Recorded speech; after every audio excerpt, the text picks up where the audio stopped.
Honeymoon की रात। मेरा नाम पूजा है। आज मैं आपको अपनी कहानी सुनाऊंगी। अब तक मैं एक खुशमिजाज लड़की थी। मैंने अपनी ग्रेजुएशन पूरी की और मुझे अभिषेक का प्रपोजल मिला। लड़का पढ़ा लिखा था, शरीफ था। उसका अपना बिजनेस था। घर में पैसों की कोई कमी नहीं थी। सम्माना करने का तो सवाल ही नहीं था। जल्द ही अभिषेक से मेरी शादी धूमधाम से हो गई। मेरे माता पिता और मैं बहुत खुश थे, क्योंकि शादी एक अच्छे और बड़े घर में हुई थी। मैं खुद को बहुत खुशकिस्मत समझ रही थी। शादी के बाद मैं अपने ससुराल आ गई। अभिषेक अपनी सौतेली माँ के साथ रह रहा था। कुछ महीने पहले से उसकी छोटी सौतेली बहन की अपने ससुराल वालों से बनती नहीं थी, इसीलिए वो भी अपने माँ के पास रहने आ गई थी। आज मेरी शादी की पहली रात थी। मैं अपने कमरे में जाने ही वाली थी कि मेरी सास और मेरी ननद ने मुझे अपने कमरे में बुला लिया।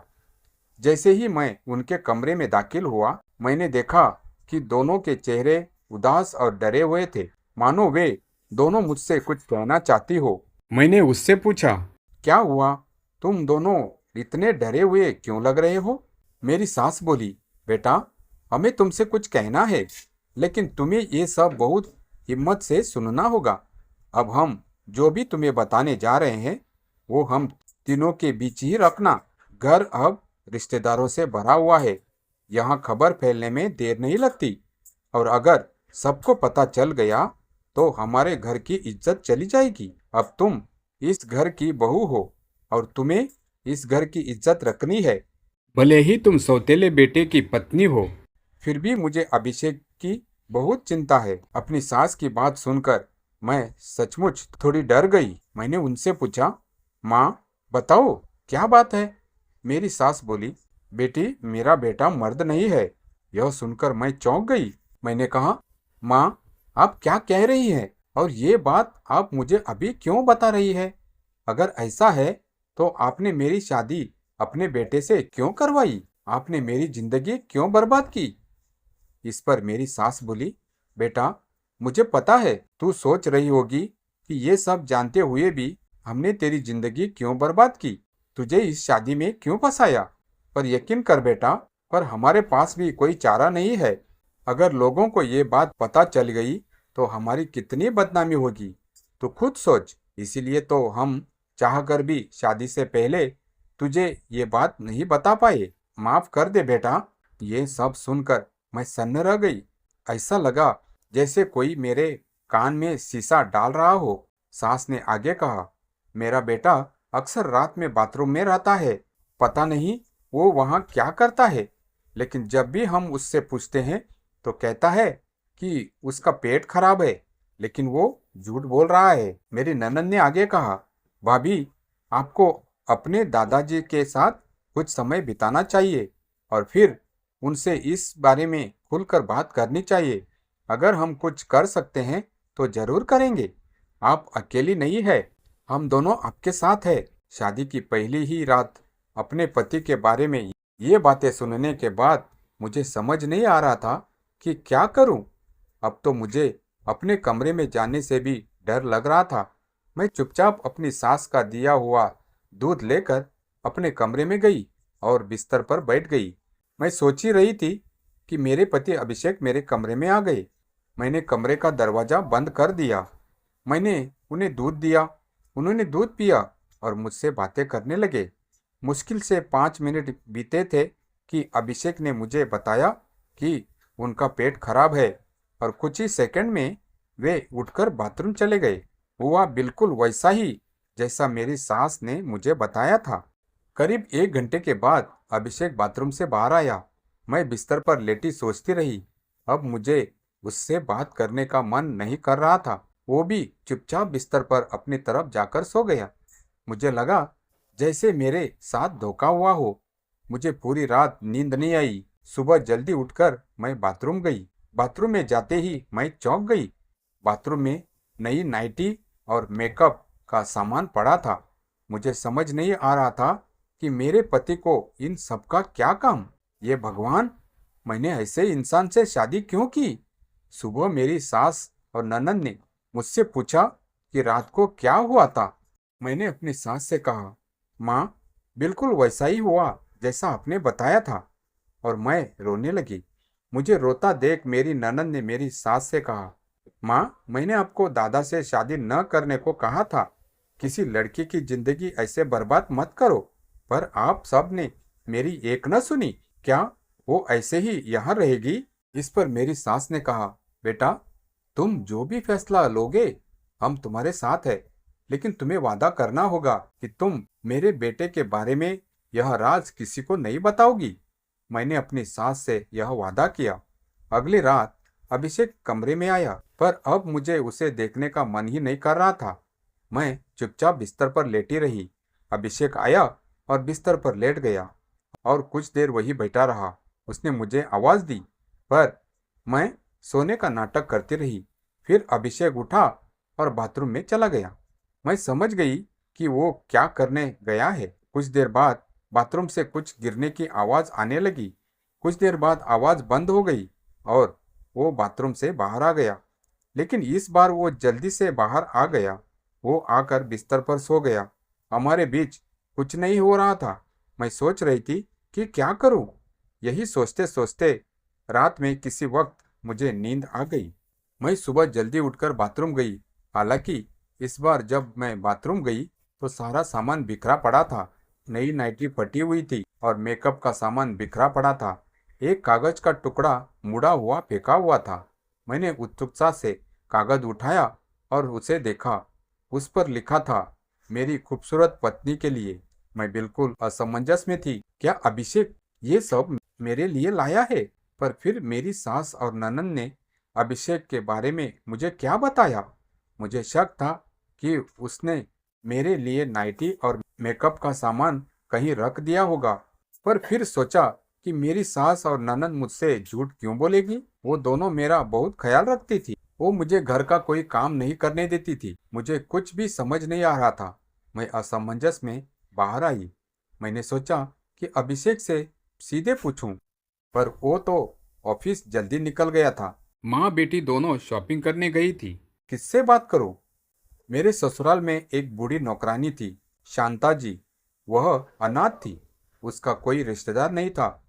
उसने अभिषेक को बचपन से पाला था। उसने उसकी एक बच्ची की तरह देखभाल की थी। अब उसकी उम्र के कारण वह काम नहीं कर सकती थी। लेकिन अभिषेक ने उसे वापस गांव भेजने के बजाय उसकी देखभाल की। मैंने उससे बात करने का फैसला किया। मैं उसके कमरे में गई। वह भगवान की पूजा कर रही थी। मैंने उससे पूछा, शांता जी, अभिषेक का स्वभाव कैसा है? उसने कहा, वह बहुत सीधा है, सबको पसंद करता है, लेकिन अपनी सास और ननद से सावधान रहना। शांता जी की सीधी सादी बातों से मैं दंग रह गई।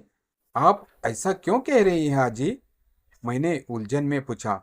शांता जी बोली, अरे, तुम्हारी सास और ननद दोनों बहुत लालची है। दोनों की नजर अभिषेक की जायदाद पर है। दोनों में से कोई भी तुमसे शादी नहीं करवाना चाहता था। तुम्हारी सास तो अभिषेक की शादी अपने भाई की बेटी से करवाना चाहती थी, लेकिन वो लड़की बिल्कुल भी अच्छी नहीं है। इसलिए अभिषेक ने उससे शादी करने से साफ इनकार कर दिया। इसी बात से वो नाराज है। तुम्हारी ननद भी अपने ससुराल वालों से लड़कर यहाँ आ गई है। वो घर वापस नहीं जाना चाहती। वे तुम्हें इस घर में सुख से नहीं रहने देंगे। वे दोनों तुम्हें अभिषेक को छोड़कर इस घर से दूर जाने पर मजबूर करने की कोशिश करेंगे। सावधान रहना। अब मुझे उनकी चाल समझ आ गई थी। मैं उठकर अपनी सास के कमरे में गई। वे अभी तक खरीदारी से नहीं लौटी थी, लेकिन मैंने अपनी सास के बिस्तर के पास वाली साइड टेबल पर रेचक की एक बोतल देखी और मुझे एहसास हुआ कि क्या हुआ था। मेरी सास ने अभिषेक को दूध में रेचक दे दिया था और उसका पेट खराब हो गया था। इसलिए वह सारी रात बाथरूम जाता रहा और वह मेरे लिए वो नाइटी और मेकअप लाया था, जो मैंने नहीं देखा क्योंकि मुझे उस पर शक था। बेचारा अभिषेक, उसे क्या हुआ था? नहीं, बस अब बहुत हो गया। मैं अपने भोले पति को उन दोनों की साजिश का शिकार नहीं होने दूंगी। मैं यह बात राज ही रखूंगी। मैं सारा दिन अभिषेक के घर आने का इंतजार करती रही। वह देर रात घर आया। खाना खत्म करके हम दोनों कमरे में चले गए। मैंने उस बेचारे से 2 दिन से ठीक से बात भी नहीं की थी।